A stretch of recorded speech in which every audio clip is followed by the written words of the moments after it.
Again, good morning to all. Today, we are going to discuss about the preamble of the Constitution. What is the preamble of the Constitution? So, what is meant by a preamble? Preamble means it's a foreword, in fact. A foreword means మన తెలుగులో ముందు మాట అంటాం. So ఏదైతే మన పుస్తకంలో రాసి ఉందో దాన్ని ముందుగా తెలుసుకునేటువంటి మొట్టమొదటి పేజీలో ఉన్నటువంటి అంశాలే మనకి the gist of that particular book. అలాగే జిస్ట్ ఆఫ్ ద కాన్స్టిట్యూషన్ అంటే almost it's a heart of the constitution. అలాగే it's a philosophy of the constitution. It is the philosophical foundations of the constitution. Social economic philosophical foundations of the constitution. కాబట్టి మనం కంపల్సరీగా ప్రతి వాళ్ళు కూడా what is a preamble and what is the preamble of the constitution అన్నది తెలుసుకోవాలి. అది తెలుసుకోకపోతే మనం ఎంత చదివినా దానివల్ల ఉపయోగం లేదు. ఎందుకంటే ఏ బేస్ మీద భారత రాజ్యాంగం ఏదైనా కావచ్చు, భారత రాజ్యాంగమనే కాదు ఏ రాజ్యాంగం అయినా కూడా నిర్మితమైంది, on what basis that constitution has been made, that we have to know. మరి ఈ ప్రియాంబుల్ మనం ఎక్కడి నుంచి తీసుకున్నామండి మీరు అడగచ్చు. ఇది ప్రియాంబుల్ మనం తీసుకున్నది అమెరికా నుంచి తీసుకున్నాం. అమెరికన్ కాన్స్టిట్యూషన్లో ప్రియాంబుల్ ఉంది కాబట్టి దాన్ని మనం తీసుకుని దాన్ని మనకు కావాల్సినట్టుగా మోడిఫై చేసుకుని మనం మన రాజ్యాంగంలో మనం పెట్టుకున్నాం. ఒకసారి నేను ప్రియాంబుల్ చదువుతాను, వినండి. ఎందుకంటే ప్రతి వాళ్ళు కూడా దీన్ని కంఠస్థం చేయాలి, ప్రతి వాళ్ళు కూడా దీన్ని బైహార్ట్ చేసి ఎప్పుడూ గుర్తుపెట్టుకోవాల్సినటువంటి ఒక ముఖ్యమైనటువంటి డాక్యుమెంట్ అన్నమాట ఇది. ఇది అందరికీ పౌరులకి, భారతదేశంలో ఉన్న ప్రతి పౌరుడికి కూడా తెలియాల్సినటువంటిది. ఎందుకంటే ఆ రోజు రాజ్యాంగాన్ని మనమే రాసుకున్నాం. మనం ఎవరో రాశారని మనం చెప్తాం, ఎవరో రాయలేదు రాజ్యాంగాన్ని, భారత ప్రజలు రాసుకున్నారు. ఆ భారత ప్రజలు ఏం రాసుకున్నారనే విషయం మీకు తెలియాలి కదా.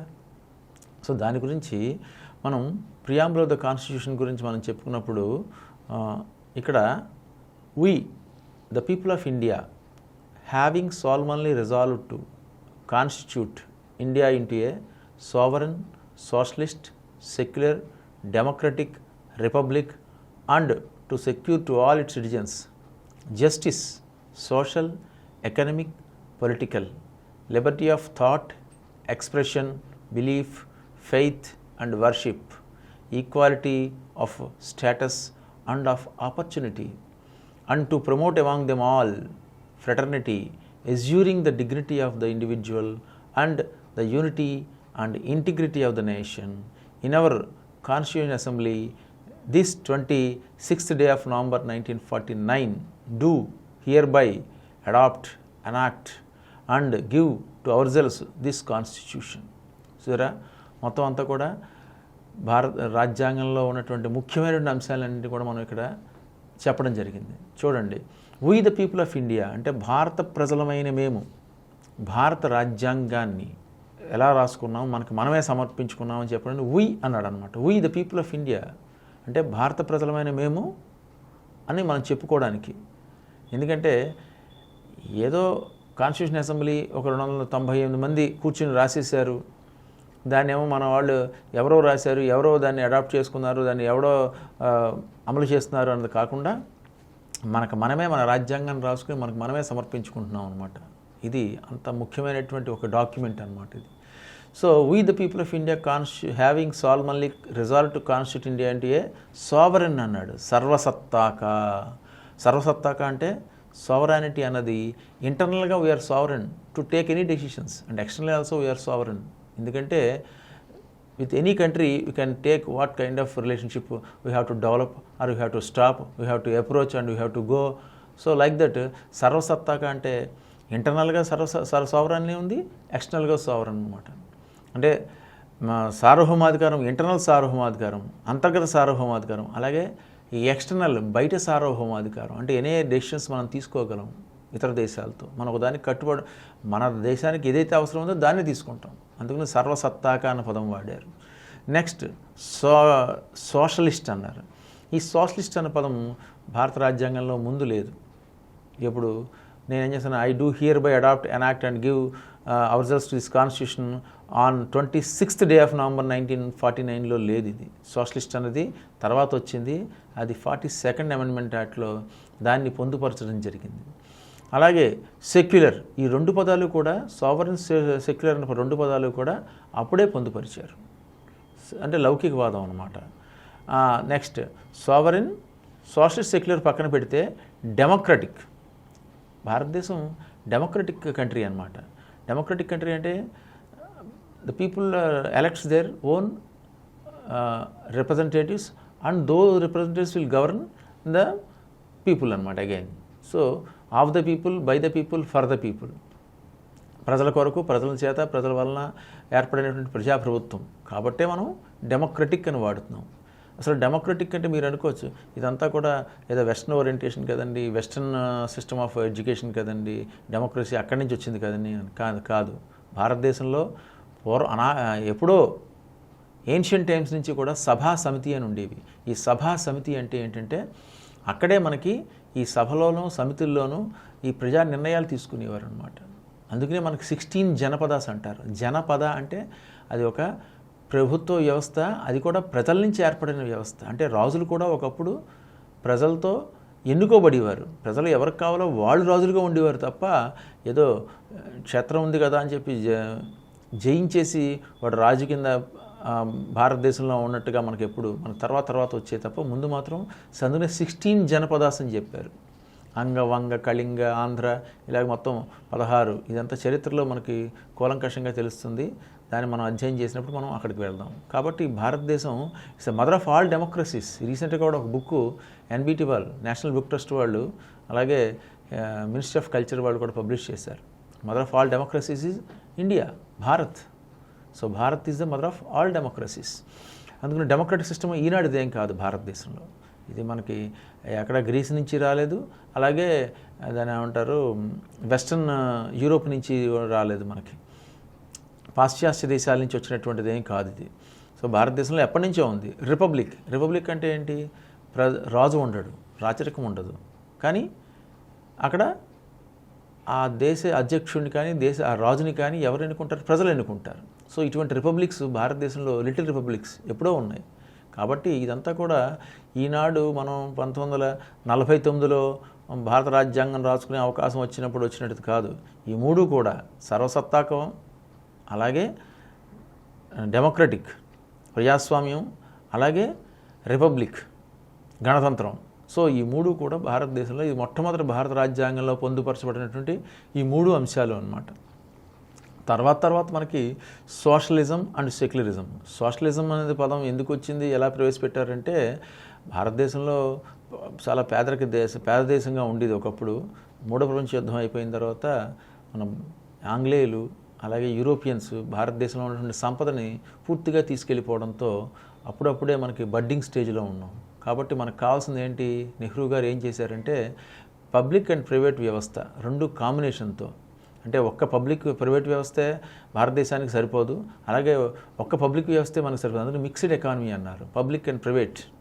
సో దాంతో మనకి ఏమైందంటే సోషలిజం అంటే చాలామంది పూర్ పీపుల్, అలాగే పేదరికం భారతదేశంలో ఉంది, అన్ఎంప్లాయ్మెంట్ భారతదేశంలో ఉంది. అప్పుడప్పుడే అగ్రికల్చర్ రెవల్యూషన్, ఇండస్ట్రియల్ రెవల్యూషన్ అప్పుడే స్టార్ట్ చేశారు.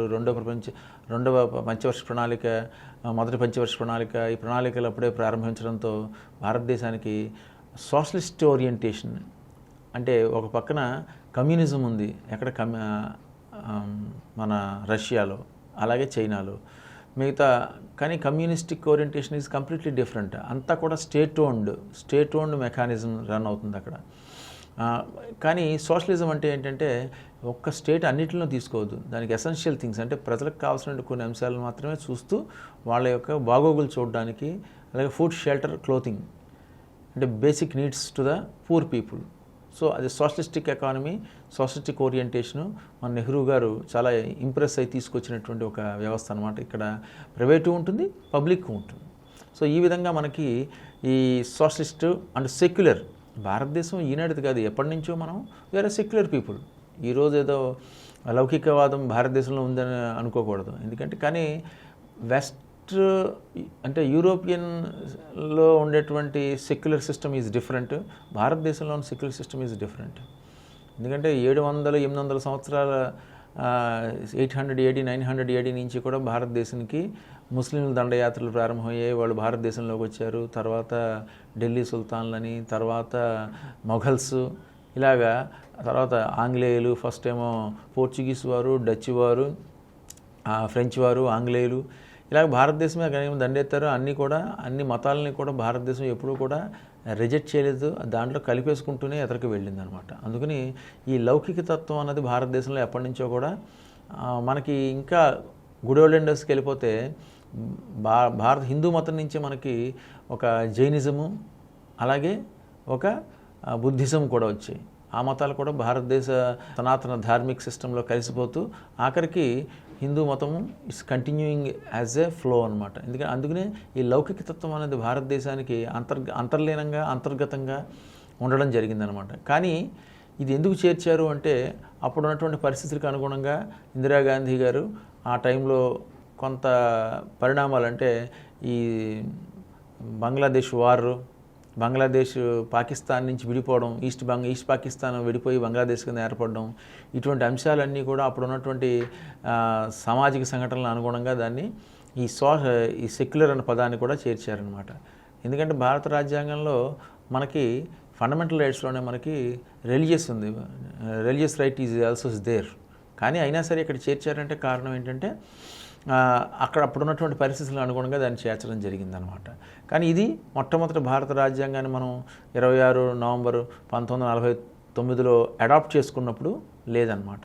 నెక్స్ట్ మిగతా విషయాలకు వస్తే జస్టిస్ అంటే న్యాయం, సోషల్, ఎకనమిక్, పొలిటికల్, అంటే రాజకీయంగా, అలాగే ఆర్థికంగా, అలాగే సామాజిక పరంగా కూడా జస్టిస్, న్యాయం జరగాలన్నమాట. రాజకీయ న్యాయం, సామాజిక న్యాయం, ఆర్థిక న్యాయం ప్రజలకి అందించాలన్నటువంటిది భారత రాజ్యాంగం యొక్క ముఖ్యమైనటువంటి అంశం అన్నమాట. అది ఫిలసాఫికల్ ఫౌండేషన్, ఒక మంచి దృఢమైన ఆశా భావం. అలాగే Liberty of thought expression, believe, faith and worship. Liberty అంటే మనం స్వేచ్ఛగా దేనైనా తీసుకోవచ్చు, మనం ఎక్స్ప్రెస్ చేయొచ్చు, అలాగే నమ్మకాలను, అలాగే ఫెయిత్ ఉండొచ్చు, అలాగే వర్షిప్, దేనైనా వర్షిప్ చేసుకోవచ్చు. అంటే సిక్కులు, అలాగే ముస్లిమ్సు, అలాగే క్రిస్టియన్సు, పార్సీసు, ఒకళ్ళేంటి అన్ని మతాలు కూడా దాన్ని స్వీకరించే Liberty of thought expression, believe, faith and worship అని చెప్పి మనకి రాజ్యాంగంలో మొట్టమొదటి ప్రియాంబుల్లోనే పెట్టడం జరిగింది. ఇంకా equality of status and opportunity. Equality అంటే సమానత్వము, ఆ పైదేమో న్యాయం, సామాజిక న్యాయం, జస్టిస్, సోషల్, ఎకనమిక్, పొలిటికల్ అంటే సామాజిక న్యాయము, రాజకీయ న్యాయము, ఆర్థిక న్యాయము. అలాగే ఇక్కడ ఈక్వాలిటీ అంటే equality of status and opportunities, అందరికీ సమాన అవకాశాలు కల్పించాలి భారత రాజ్యాంగం. అంతే తప్ప ఒకరిగా చూడడానికి అవకాశం లేదు. ఎందుకంటే దీన్ని బట్టే it's a law of the land అంటారు. Law of the land, constitution is nothing but it's a law of the land. అంటే ఇది ముఖ్యమైనటువంటి ఈ మన భారతదేశానికి సంబంధించినటువంటి ఒక పత్రం. ఆ పత్రంలో సాక్రెడ్ పత్రం అన్నమాట. సో ఈ సాక్రెడ్ పత్రమే మనకి కోర్టుకి వెళ్ళాలన్నా, నీ హక్కులు కాపాడుకోవాలన్నా, నువ్వు బాధ్యతలు నెరవేర్చాలన్నా, నీకు ఏదైనా ఇష్యూ వచ్చినప్పుడు ఎవరిని అప్రోచ్ అవ్వాలన్నా అన్నీ కూడా దీంట్లో ఉంచడం జరిగిందనమాట. అలాగే ఫ్రెటర్నిటీ అంటే ఒకరికి సోదరభావం. Assuring the dignity of the individual అంటే ఎదుటివాడికి ఎటువంటి హక్కులు ఉండాలో అవి నువ్వు కూడా పొంది ఉంటావు, కూడా వాడిని గౌరవించాలి, అదే సోదరభావం. And unity and integrity of the nation అంటే మనం దేని గురించి ఇదంతా పాటుపడుతున్నాం, మనకి ఎందుకు సామాజిక న్యాయం ఉండాలి, ఎందుకు రాజకీయ న్యాయం ఉండాలి, ఎందుకు ఆర్థిక న్యాయం ఉండాలి, ఎందుకు లిబర్టీ ఆఫ్ థాట్ అంటే స్వేచ్ఛ ఉండాలి, ఎందుకు ఈక్వాలిటీ ఉండాలి, ఎందుకు ఫ్రెటర్నిటీ ఉండాలి అంటే unity and integrity of the nation. ఫైనల్గా మనం యూనిఫైడ్గా ఉండాలి, అలాగే భావం ఒకటై ఉండాలి, భాష ఒకటి కాకపోయినా భావం ఒకటై ఉండాలి. మనం దేశాన్ని ముందుకు నడిపించడానికి కావలసినటువంటి యూనిటీని, మనం సమగ్రతని, సమభావాన్ని, అలాగే ఐకమత్యాన్ని తీసుకురావడానికి ఉండాలి. అందువల్ల దీన్ని ఏమంటారు, in our constitution assembly this 26th day of November 1949, ఎప్పుడంటే 1949. అందుకనే మనం ఆ రోజున రాజ్యాంగ దినోత్సవంగా జరుపుకుంటూ ఉంటాము. Do hereby adopt, enact and give to ourselves this constitution. భారత ప్రజలం ఏం చేసాం, భారత రాజ్యాంగాన్ని మనకే ఇచ్చుకున్నాం అనమాట. కాబట్టి మనమే రాసుకున్నాం, మనకు మనమే దాన్ని సమర్పించుకున్నాం. కాబట్టి ఇది భారత్ ప్రియాంబుల్ యొక్క ముఖ్య ఉద్దేశం. ఇదే the philosophical foundations of Indian constitution. అలాగే social, economic and liberty of thought ఇవన్నీ కూడా దీంట్లో ఇంప్లీడ్ అయి ఉన్నాయి. అందుకని ఈ ఇంప్లికేషన్స్ మనం చదువుకుంటే మనం రాబోయే మన ఎగ్జామినేషన్స్కి మనం బాగా చక్కగా ప్రిపేర్ అవ్వగలుగుతాము. ఇదే మొత్తం భారత రాజ్యాంగం అంతా కూడా విస్తరించి ఉంటుంది. మరి లిబర్టీ ఎక్కడుందని మీరు అడిగితే, ఎక్కడ ఉంటుంది లిబర్టీ? మన ఫండమెంటల్ రైట్స్లో ఉంటుంది. అలాగే ఈక్వాలిటీ ఎక్కడుందండి అని మనం అడిగామనుకోండి, ఈక్వాలిటీ ఎక్కడ ఉంటుంది? ఫండమెంటల్ రైట్స్లో కొన్ని భాగాల్లో ఉన్న తర్వాత డైరెక్టివ్ ప్రిన్సిపల్ ఆఫ్ స్టేట్ పాలసీలో ఉంటుంది.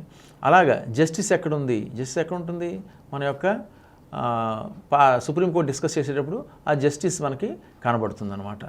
అలాగే justice, Liberty, equality and fraternity. So ఇవన్నీ కూడా దీంట్లో అంతర్భాగంగా ఉన్నాయి. కాబట్టి భారత రాజ్యాంగాన్ని విశదీకరించుకుంటూ వివరించుకుంటూ వెళ్తుంటే ప్రతి అంశం కూడా మనకి బయటకు వస్తుంది.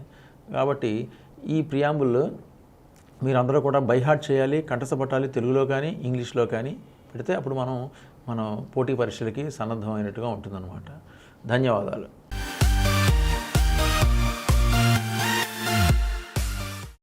ఈ కార్యక్రమం మీకు ఎంతో నచ్చింది కదా?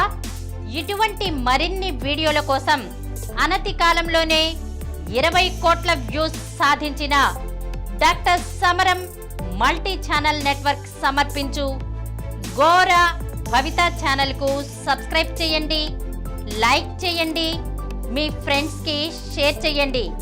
అలాగే ప్రక్కనున్న గంట సింబల్ని ప్రెస్ చేయడం మర్చిపోకండి.